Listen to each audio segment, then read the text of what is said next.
Today I'm going to be reading out information related to this Straub Huillet film, one we have mentioned before, because this was the predecessor to Une Visite du Louvre, and as a result, you may have some familiarity with what this is if you have watched my upload on that, but we're going to go through some more dense detail regarding this particular work, Cézanne, Conversation with Joachim Gasquet.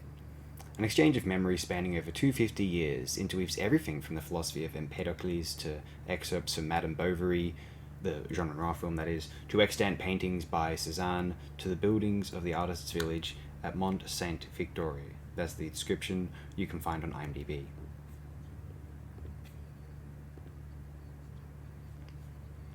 And this is a description of the film which you can find on metrograph.com. A lovely tribute to the painter Paul Cézanne, a figure near and dear to Straub and Huillet, which incorporates passages from Gasquet's book about his longtime friend Paul Cézanne, scenes from Jean Renoir's film of Madame Bovary, photographs of Cézanne by the painter Maurice Denis, and material shot at Mont Sainte-Victoire, a location of great importance to the painter. Screens with an Rach chant, Straub and Huillet's charming adaptation of Marguerite Duras' subversive anti-authoritarian 1971 children's story, Ah Ernesto, about a precocious 9-year-old boy who refuses to return to school. That one I'm not familiar with. I don't know their shorts as well, frankly. And now I'm reading out this particular... I should have just read this one out, actually. This is from... called Bible Films at .blogspot. He's Matt Page. He's located in the UK. And this may put some people off, like, oh no, is this some evangelical nonsense? I don't recall any evangelical nonsense in this particular piece here, so let's read it out. Painters have been a popular subject for filmmakers, going as far back as Paef's 1910 film about Murillo, Le Orgueil, and Giulia Cassini Risotto's 1919 Leonardo da Vinci, not least because of the connections between the two art forms. It's hardly surprising then that Huillet and Straub, whose films revolve around adapting the work of artists from all kinds of art forms, would eventually create a film about a painter, and in their own idiosyncratic fashion. As their subject, they chose Paul Cézanne, an artist who, at least in the eyes of Benoit Turquetti, Benoit, they have an article on Antigone, which is really strong, and I mentioned it in my upload on Antigone, if I didn't read it out because it would have been too long. But check that out. I also have linked that in the description, really. Shares their passion for objectivity and impersonality. As with so many of their films, Cézanne 1990 straddles the gap between adaptation and documentary, whereas most films about painters have tended to be either biopics or documentaries. Straub and Huillet take a different approach, combining scraps of biographic material with images of his finished paintings as displayed in galleries. Throughout, words from Gasquet's conversations with Cézanne are read out, with Huillet speaking Cézanne's words and Straub occasionally posing one of Gasquet's questions. The resulting film has the feel of a cinematic scrapbook. In terms of the rest of their body of work, it perhaps bears closest resemblance to Introduction to Arnold Schoenberg's musical accompaniment to a cinematographic scene, 1972. As with that film, Cézanne features photographs, actors reading other words in lengthy excerpts as if standing in for the original orator, seemingly unconnected film footage and shots of landscapes. Turquetti divides the film into two, the first half overlaying photographs of the artist with words, purportedly from his conversation with Joachim Gasquet, a shot of Cézanne's La Vieille Veille or Chaplet, excerpts from their own Death of Empedocles 1986 and Renoir's Madame Bovary 1933, and long takes of country scenery including Mont Sainte-Victoire. The second features shots of 9 more of Cézanne's paintings in their present locations, finished off by a shot of the gated area where his Paris studio was situated. Then he's listed a full sequence of the film's 75 shots. I'm not going to bother reading that out, but you can check this out. I've told you where to find it. Introduction to Arnold Schoenberg is one of my favorite Huillet Straub films, in part because it manages to be so rhetorically passionate, despite rigorously striving for objective neutrality. You have to know enough about how they handle the material to be struck by it, but once you do, it's incredibly powerful. Here's the subject is clearly less emotive, but I do like films such as Cézanne, Introduction, and their 1968 film The Bridegroom, the Actress, and the Pimp, which approach the same theme by collaging different types of visual and oral material. The artists featured in these two films, Schoenberg, Cézanne, Renoir, Hölderlin, and Flaubert, all shared a similar approach to their art, an objectivist approach, as Turquetti would explain it. There are also obvious similarities with the pair's later A Visit to the Louvre, 2003, which not only features numerous shots of paintings, but also includes dialogue which Joachim Gasquet noted down from his conversations with Cézanne. Thematically, there are similarities too. Huillet's concern of how paintings are displayed in museums and galleries looms in Visit to the Louvre, and Cézanne seems to have been conceived in part from Straub and Huillet's experiences of visiting these paintings in galleries around the world as they toured with Moses und Aaron, 1975.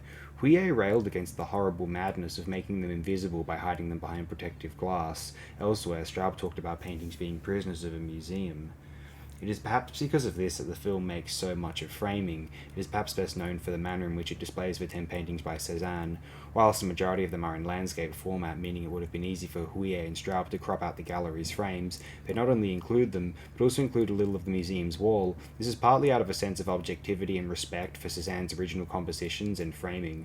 Nonetheless, at times they do not even center the canvas in the precise middle of the frame, clearly a deliberate act for such meticulous filmmakers.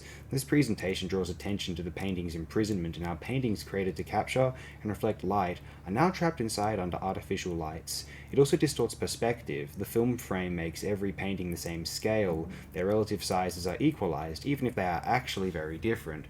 But by this point, framing has already been introduced as a theme in various different ways. Polzer notes how in the excerpts of Renoir's film, a dominant stylistic feature of the film are secondary apertures, frames within frames which frequently establish shot compositions of a pronounced symmetry, noting also double framing and prominent vertical or horizontal lines. Then there is the moment in their own film when Empedocles stands up with the result that his head is no longer in the frame, as if he is breaking out of the frame. It's significant as well that before encountering these photographed paintings inside, the film starts and ends with exterior shots. The first of these are of the place of his birth, the last of where he lived and worked, in the last days before his death. The film is thus bookended by the two geographic locations central to the painter's life. Indeed, he worked on painting 9, the Gardner Valliere, 1906, on the day of his death. These shots are accompanied only by the natural ambient sounds which are so central to Straub and Huillet's broader body of work. As the film cycles through the paintings, the frames begin to lose their hold. First paintings appear not in a visible frame, numbers 6 and 7. Then a framed painting appears but accompanied by natural sounds, the likes of which cannot be heard from within the central London gallery where it resides. Then the painting of the Gardner Valliere on an easel worked on the day before he died, as if capturing them at the moment of his death. Finally, we have an unfinished painted over sketch, a painting where Cézanne is still attempting to capture the light on, and the fire below, the surface. These are two themes Cézanne/Huillet's narration touch on. Elsewhere, referring to Mont Sainte-Victoire, we hear these hunks of rock were made from fire, and there is fire in them still.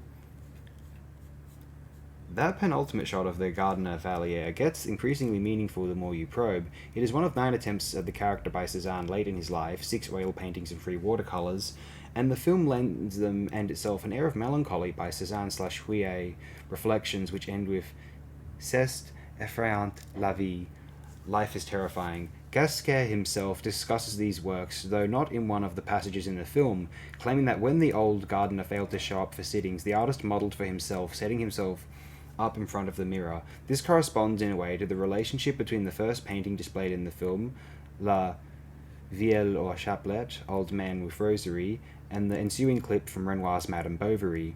As the painting is displayed, Cézanne discusses how the inspiration for the painting, notably its colours, came from Flaubert's novel.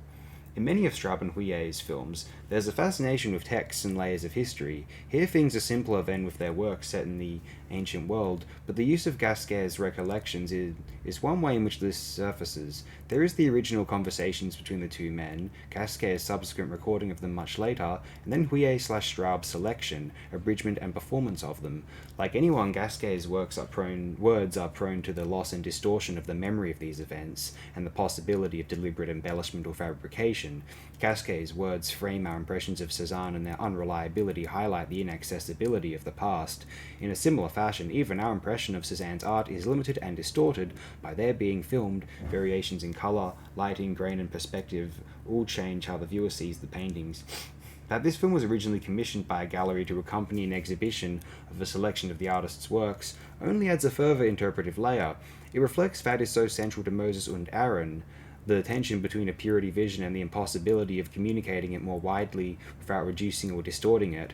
As the institutional guardians of art, such institutions may be viewed to exert a tangible impact on our experience of the exhibits in their care and possession. Also, as if Moses Undaran, as well as Class Relations 1983 and others, Huillet and Straub's interest in unfinished or incomplete works again resurfaces with inclusion of some paintings that Cézanne had not yet completed, testifying to the ragged edges and reality of artistic process and thought. Even the film itself exists in two versions, the French version I have discussed here, which is available on YouTube, and a German version which is 12 minutes longer. Sadly, the gallery that commissioned Cézanne, Musée d'Orsay, declined to show it in the end, saying it was not an educational film but an auteur's film.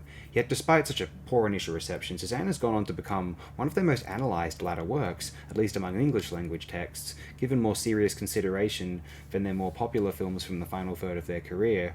13 years later, Straub and Huillet would return to Cézanne again through the recollections of Gasquet in their 2003 film A Visit to the Louvre, only this time the focus was the works of other artists such as Courbet, Tintoretto, and Veronese, with Julie Coltai giving voice to Cézanne's thoughts on their work.